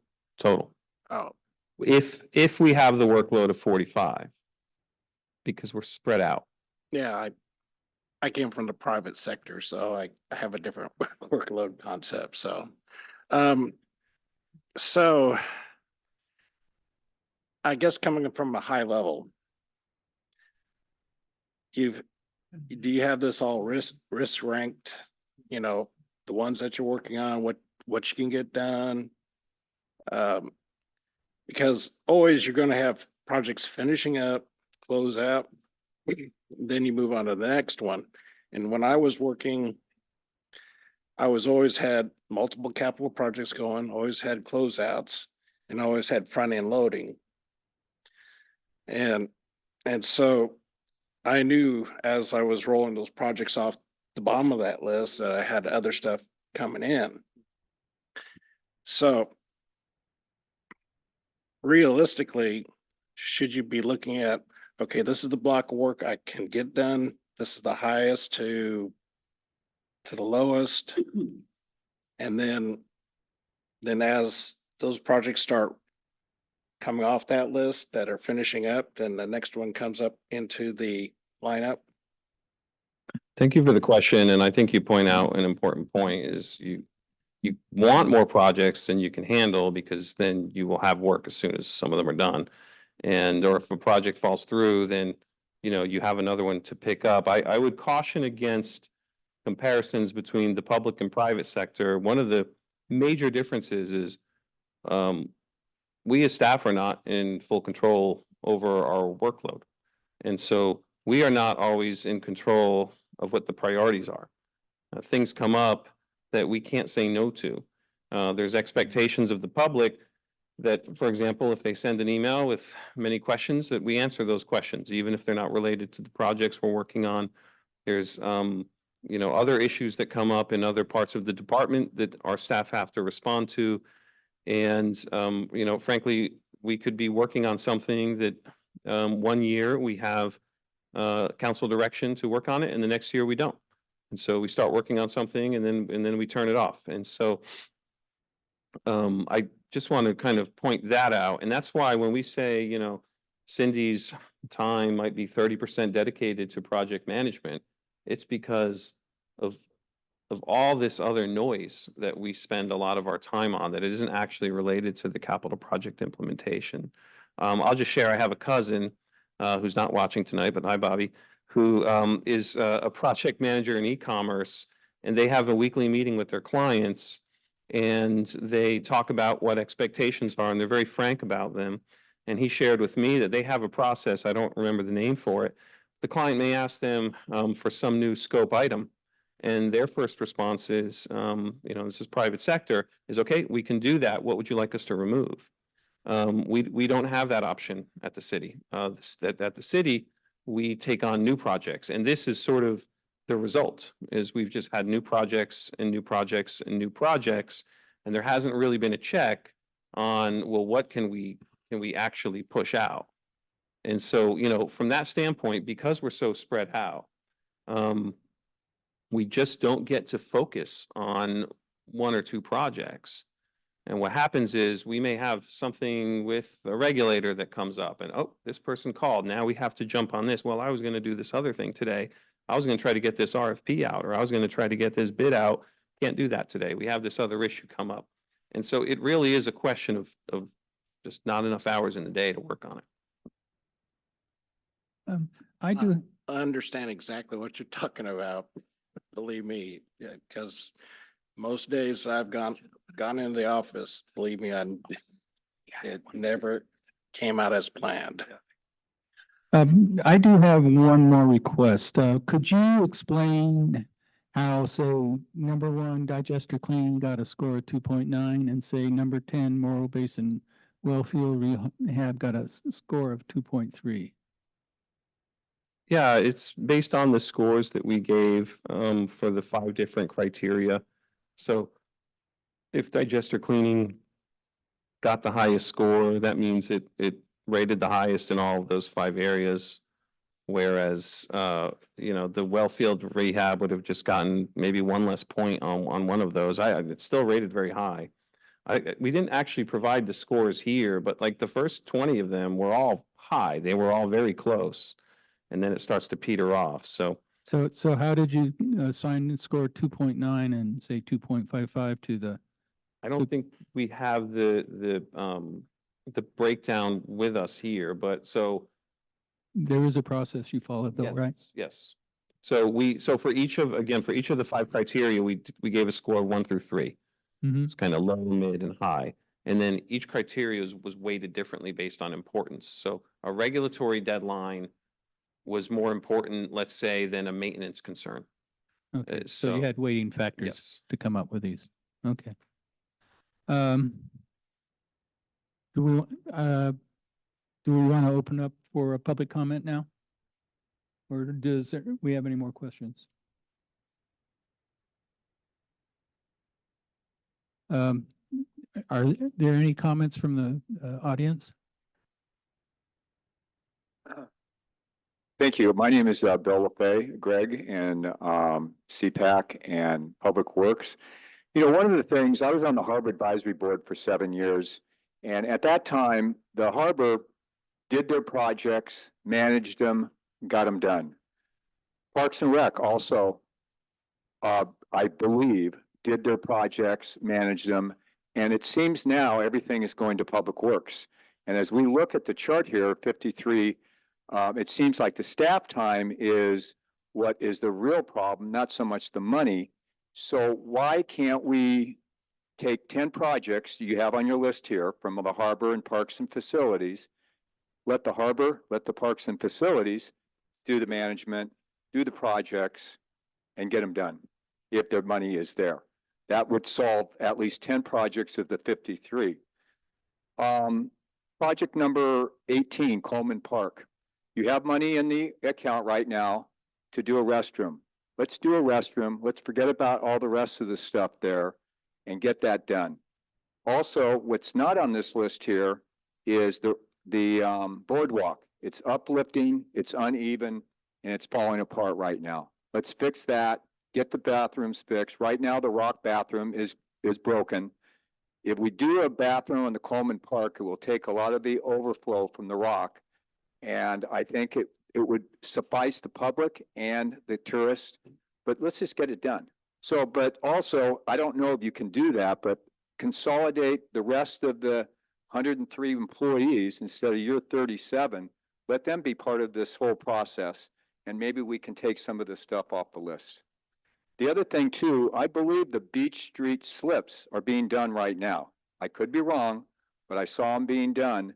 And the other thing, I talked to some boaters, and riprap is riprap is actually, you can hurt your boats at the launch ramp right now.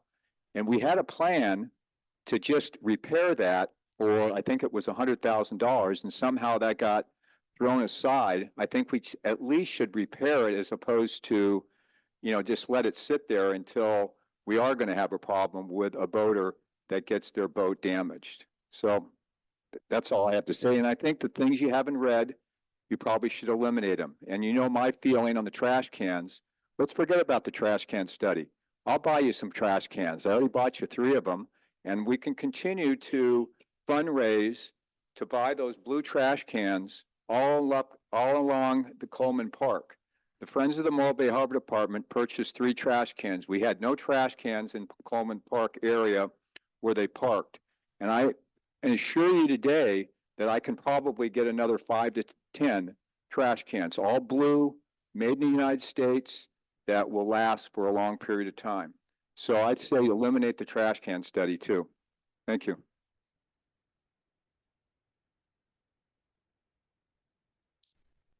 Good afternoon, Joint Commission. My name is Terry Simons. I'm not a regular visitor here, but as some of the people will know, I'm a very regular visitor at City Council and Planning Commission.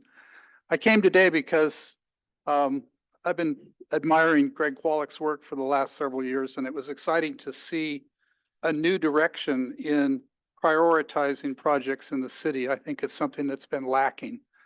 And while I know that this is a kind of a first run at this whole concept, I really applaud the effort that his staff is doing. It may be because I just came from having a late lunch, early dinner, but restaurants are on my mind. And when Greg was using the analogy of a restaurant and the waiters, I would make the expansion of that the Public Works Department are the cooks in the kitchen. They're the ones that put the meal on the plate. Finance is the cashier.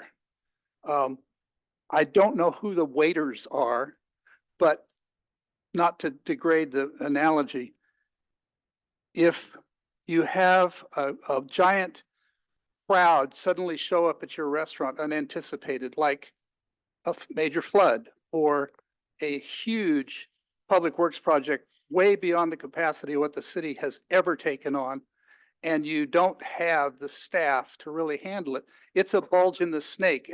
And the staff and the department have been dragged down and decimated by the wharf project. And we really need to do everything we can to get that pushed to the final level. And the only thing that I see that's left is the reclaimed water. And that's something that I'm very interested in. But the issue of trying to support the Public Works Department to help push these projects along, prioritizing them is a good start. And this is things that you look at, priorities, and help the council understand your perspective on those priorities. But at the end of the day, Greg and his staff have to try to figure out what those priorities are so that they can bring them forward. They need more people. I don't know how you fund that, but we need more people because it's clear there aren't enough people to do the work. And in this market environment, it's almost impossible to get the kinds of people. We've been very lucky with the recent additions, and I'm excited. I think that we're headed in the right direction. The bulge of the snake is almost done, and barring another couple of big floods or some cargo ship coming into Morro Bay accidentally and plowing through the PG&E plant, knocking the stacks down, which could be a big deal. We get the president here, I'm sure.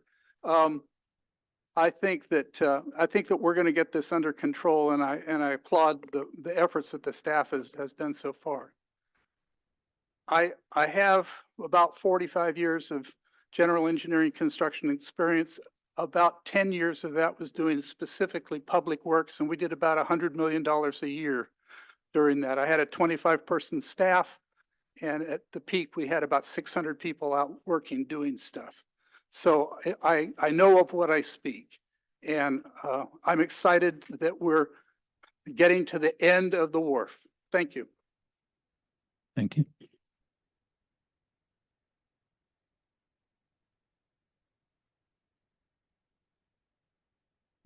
So, the recommendation is that, I'm sorry, Chair, you might want to check if there's comments online on Zoom. are there any comment or requests for comments online? There are no raised hands in the queue. Thank you. All right. Let's see. AGP, are there any members of the public in the queue? Okay, we got that. Thank you. Let's close public comment. Are there any board or committee member discussions?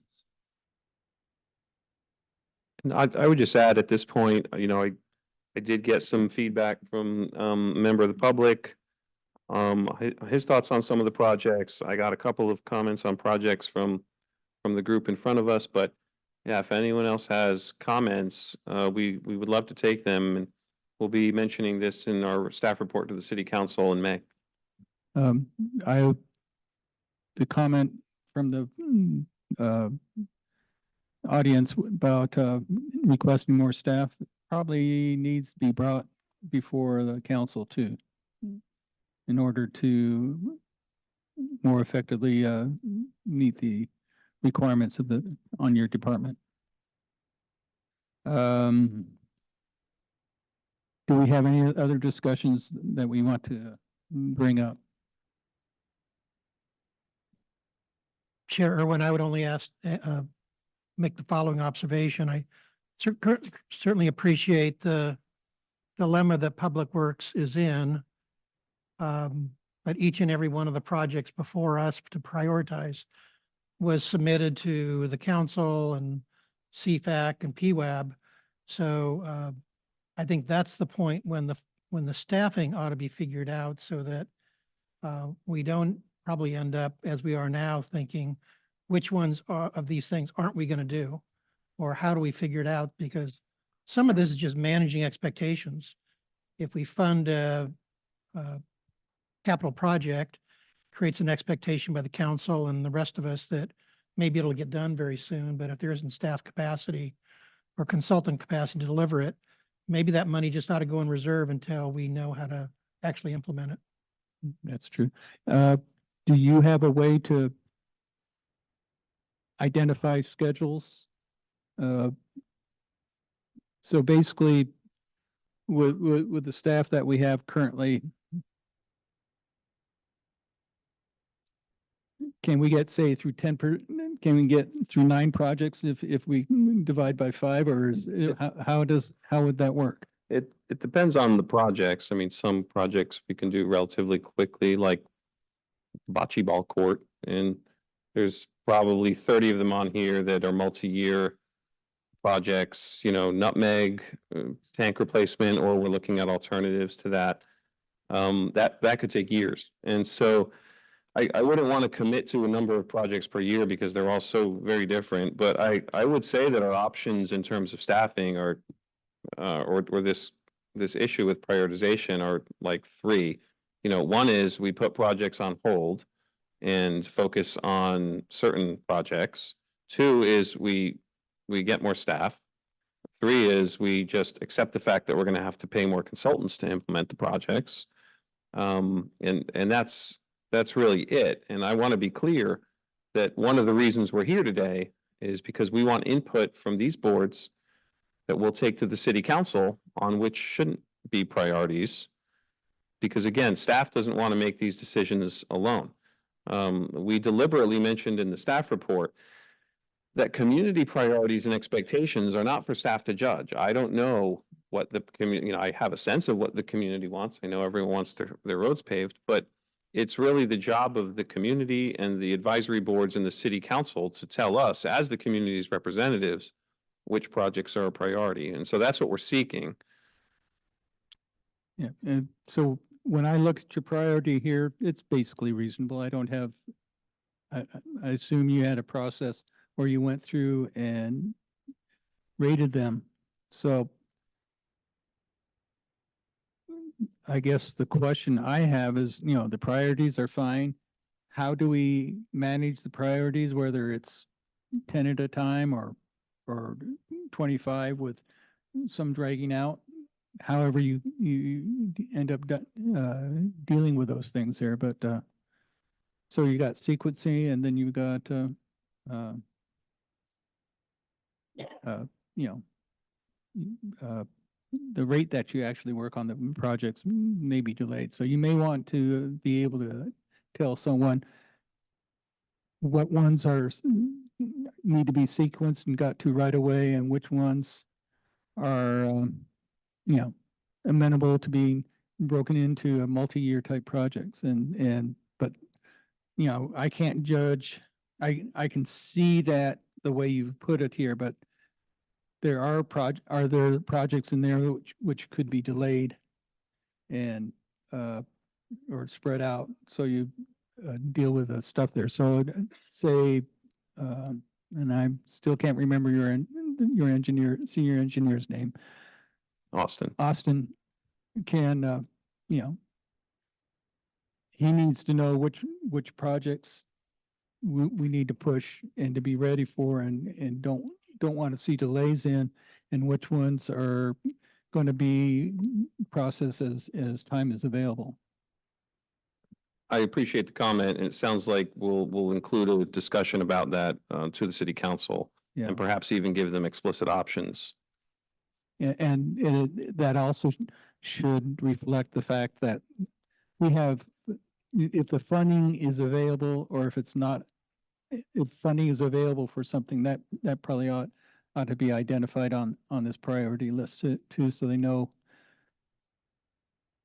Say 70% of the projects have funding available, and from what I gather you have said, it's just a matter of, can you delay it a little bit, or do you have to push on it? And the ones which we don't want to delay are the ones which are, public safety is the primary thing. Funding availability is the second thing. And after that, then efficiency of getting the work done. Thank you. If I could add one comment, Greg, is this essentially a living document? Will it be updated regularly? Yes, I'm not sure if I noted that, but this is a draft right now. I'll call it even a rough draft. And so, yeah, I mean, clearly, once we work out scheduling, that'll be updated regularly. Our interest right now with this body and also with the city council is to understand what the community priorities and expectations are, so we can be more precise about how we use our staff resources to implement these projects. And then as regarding, I know that member Dorfman wanted to have the Main and 41 roundabout taken off the list, but I don't think there will be. Do we need to vote on whether that should be taken off the list? So there are two ways to approach this, and on the one hand, we can try to get consensus among the two bodies about specific things that you want to say to the council, and then I would tell the council that, all the bodies that we went to voted this way. The other way to do it is I just take the specific comments, hey, I heard that, one member thought that removing the roundabout would be a good idea. A member of the public thought removing the Coleman Park project would be a good idea. Another member talked about the North T Pier project and pausing it. I tend to think that more voices are heard if I just pass along all of those comments rather than a vote of resolution or something. Okay. But certainly that's at this group's discretion. Okay. Are you okay with taking comments after the meeting, offline?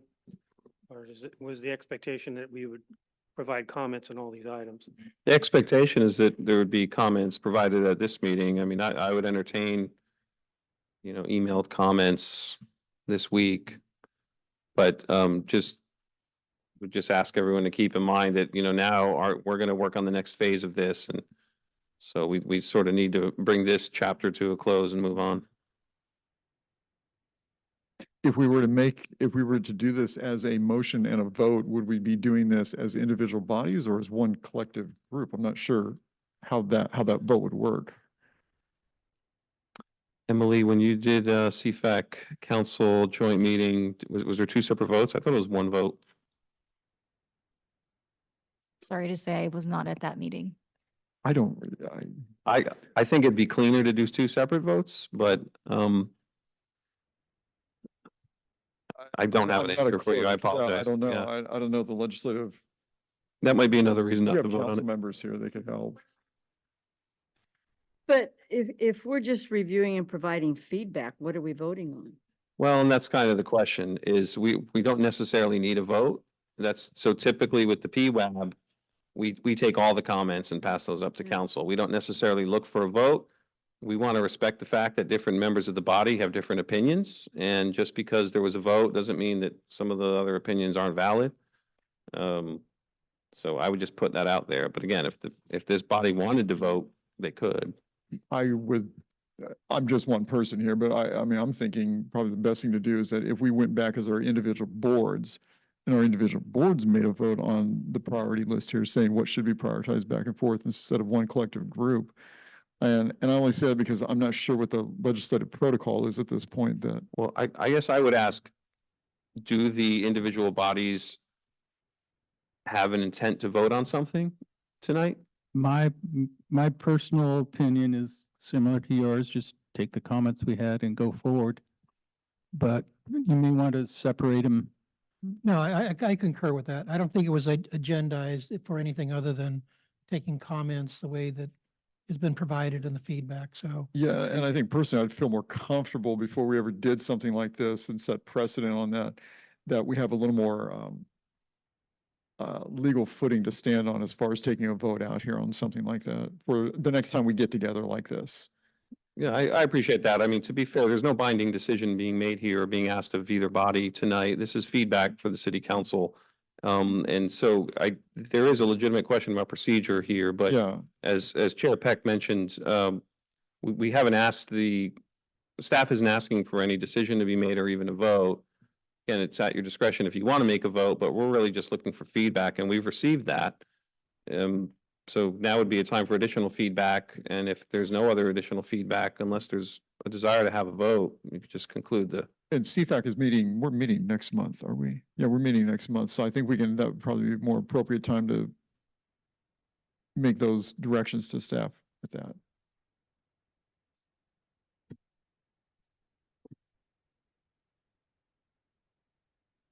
Do we want to adjourn this, assuming that you will deliver the comments to council? Yes, we have the comments and we'll deliver them to city council. Okay. Is there a move to adjourn?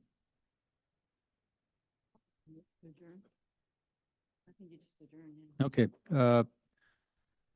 With that, then I'll adjourn the PWAB joint special meeting with CFAC at it's 7:30. Thank you. And I adjourn the CFAC joint special meeting, reminding everybody that our next meeting is on the 21st and I'll be bringing chocolate chip cookies. And Thank you. and the next PWAB meeting is on May 15th.